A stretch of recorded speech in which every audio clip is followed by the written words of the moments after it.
खजाना कमेटी ने election commission को फंड्स फराहम करने के लिए भेजा गया मिनी बिल मुस्तरद कर दिया। कमेटी ने मुतफ़िक़ा तौर पर करारदाद के जरिए इंतखाबात के लिए फंड्स की फराहमी को मुस्तरद कर दिया। चेयरमैन कमेटी कैसर अहमद शेख ने कहा है कि कमेटी ये बिल मुस्तरद करती है। कमेटी ने यह फैसला मुतफ़िक़ा तौर पर किया है। सैयद हुसैन तारिक ने कहा, हम हुकूमत के साथ खड़े हैं। कमेटी ने फैसला मुत्तफ़िक़ा तौर पर किया है। चेयरमैन कमेटी कैसर अहमद शेख ने ये रिमार्क्स दिए। सैयद हुसैन तारिक ने कहा कि हम हुकूमत के साथ खड़े हैं। इस हवाले से मज़ीद तफ़सीलात जानते हैं हमारे नुमाइंदे शाहिद कुरैशी से। जी शाहिद कुरैशी, इस हवाले से आगाह कीजिएगा। कमेटी ने मुत्तफ़िक़ा तौर पर करारदाद के जरिए इंतखाबात के लिए फ़ंड की फराहमी को मुस्तरद कर दिया है।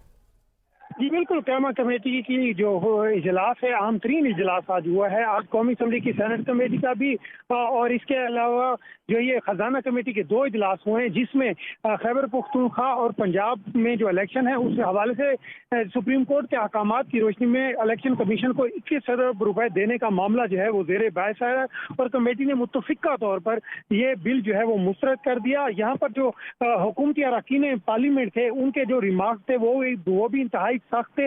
इस हवाले से जो बरजीश ताहिर थे उनका ये कहना था कि फंड से इस तरह ब्लैक मेलिंग से हासिल नहीं किए जा सकते और इस पर जी बहुत शुक्रिया शाहिद कुरैशी, हमें अपडेट कर रहे थे।